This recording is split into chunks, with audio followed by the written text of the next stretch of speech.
Sebenarnya istilah ANC itu pada saat hamil saja. Oh, pada saat hamil. Tapi sebaiknya memang setiap kehamilan itu direncanakan sehingga pada saat hamil itu sudah optimal kondisinya.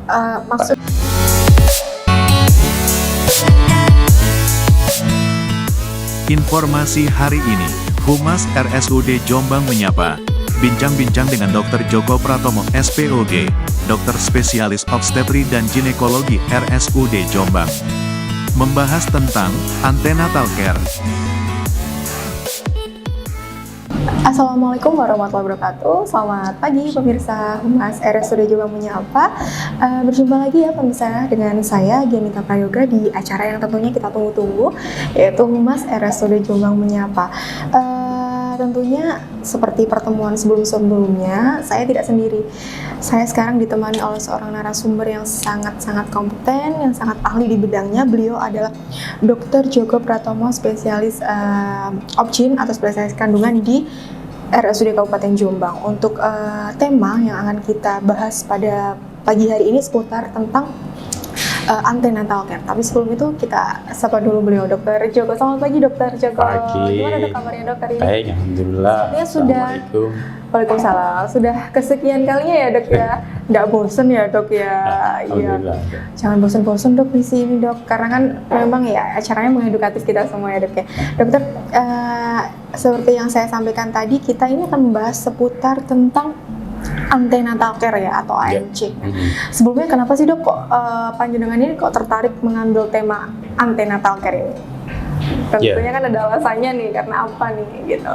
Ya, karena memang tujuan dari setiap kehamilan itu adalah supaya mendapatkan outcome yang baik dari bayi ya terutama. Iya. Di samping harus tetap mempertahankan kualitas dari kesehatan ibunya. Kondisi fisik ibunya juga dok ya. Jadi kalau hamil, ya harus dipastikan bahwa bayinya akan baik dan ibu tetap dalam keadaan yang optimal. Jadi lebih ke kesiapan ibu dan bayinya juga nanti ya dokter ya.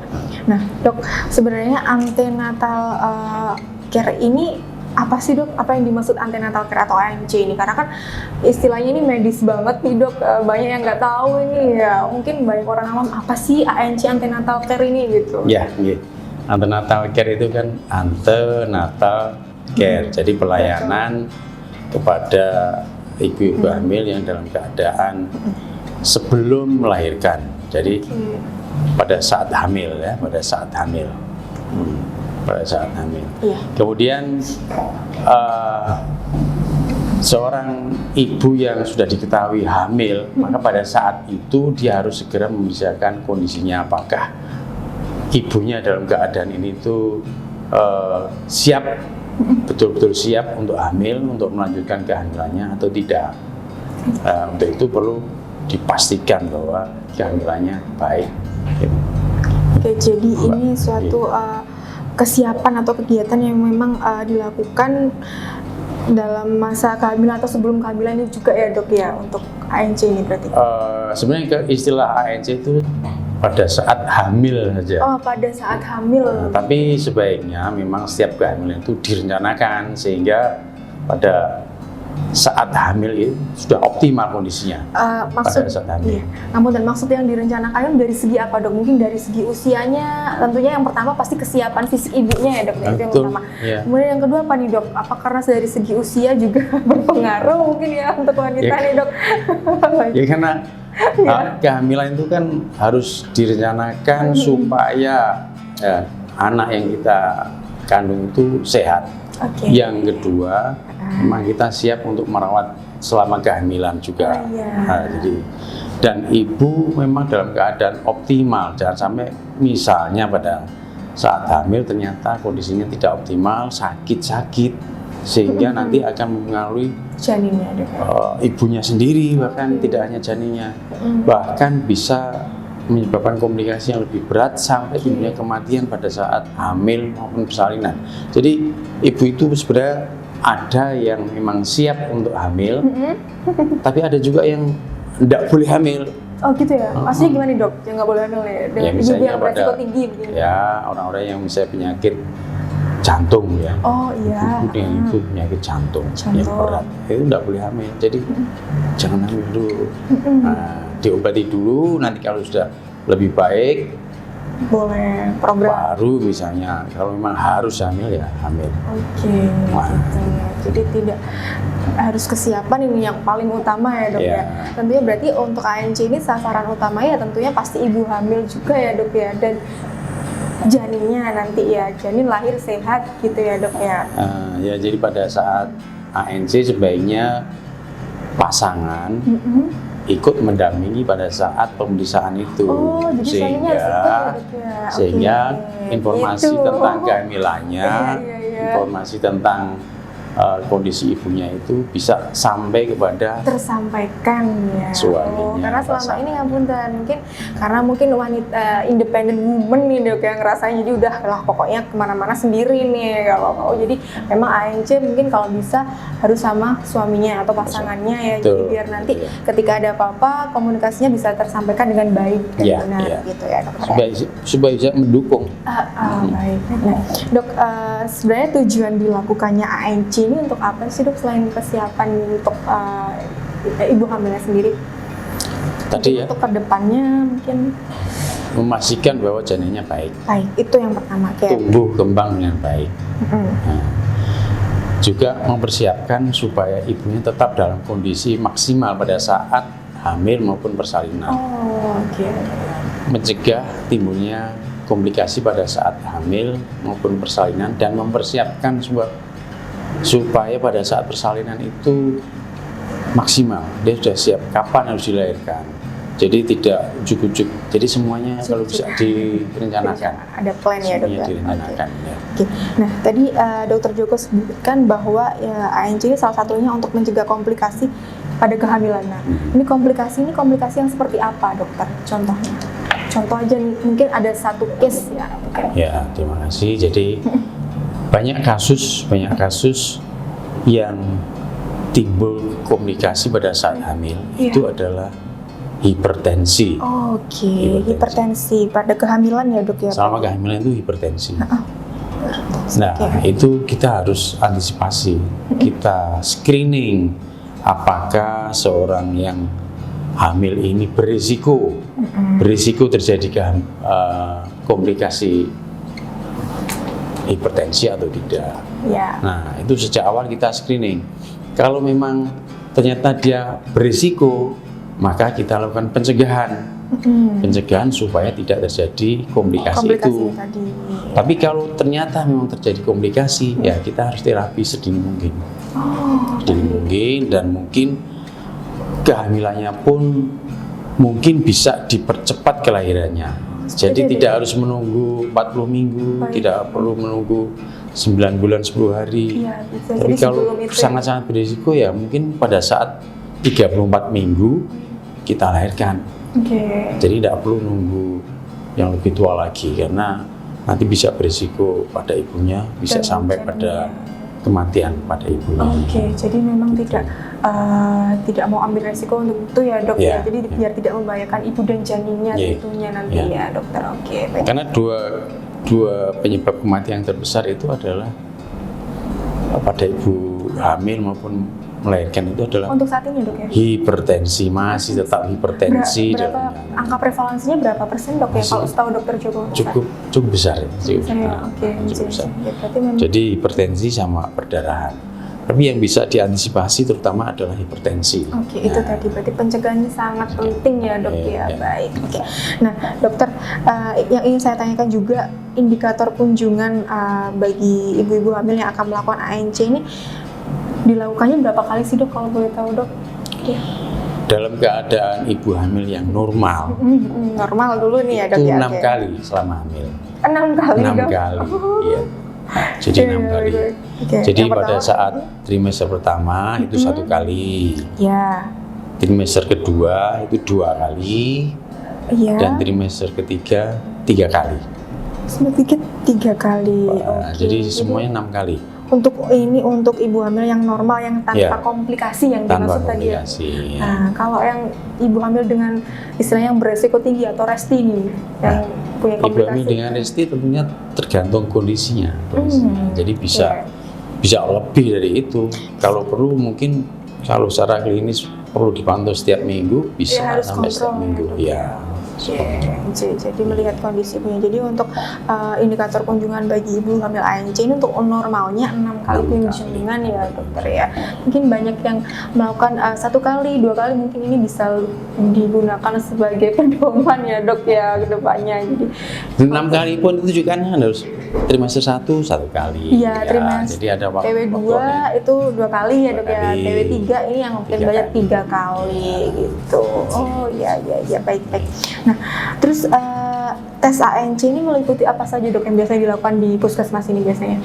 Ya, karena ANC ini sifatnya kebijakan nasional, maka ANC harus bisa dilakukan di puskesmas. Baik, jadi semua puskesmas sekarang sudah bisa, nggak harus ke rumah sakit ya dok ya? Ya, ada Ya. cukup tenaga, ada dokter umumnya, ada bidannya, ada tenaga ahli gizinya, tenaga ahli laboratoriumnya, kemudian juga konseling tentang hal yang berkaitan dengan kejiwaan mungkin juga bisa. Jadi memang betul-betul disiapkan.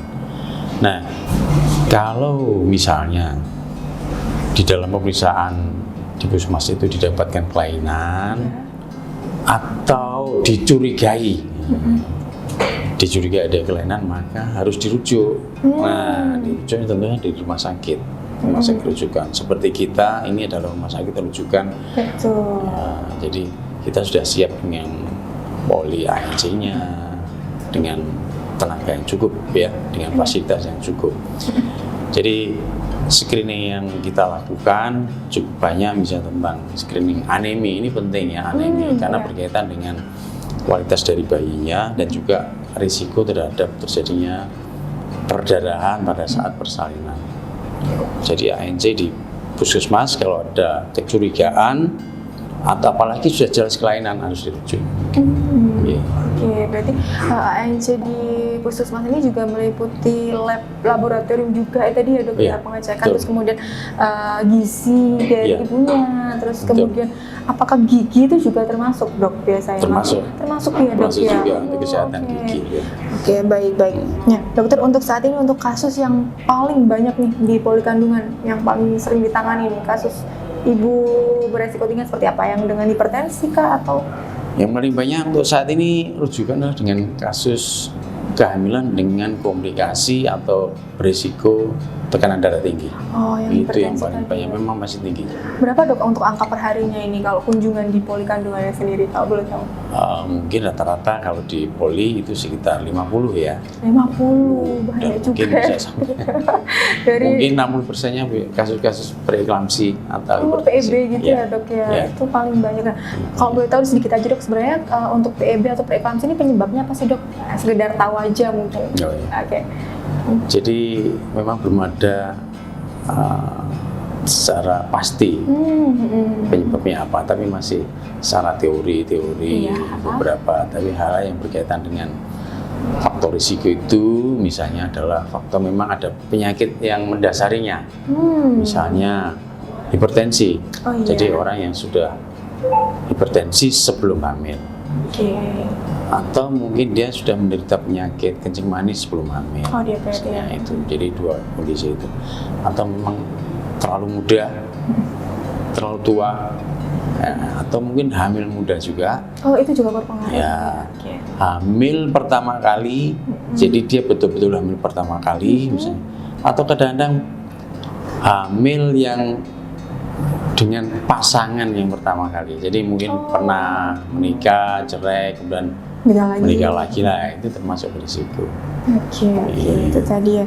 Nah, dokter, tadi kan disebutkan bahwa hipertensi pada kehamilan ini paling sering terjadi ya dok, kasusnya paling banyak. Nah, untuk menghindari itu, untuk mencegah itu, apa sih yang harus kita lakukan untuk ibu hamil nanti mungkin untuk mencegah itu?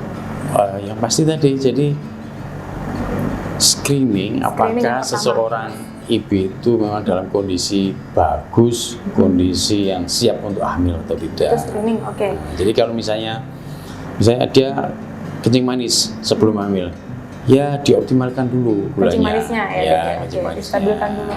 Setelah terkendali gulanya, baru disiapkan untuk hamil. Demikian juga dengan preeklamsi hipertensi.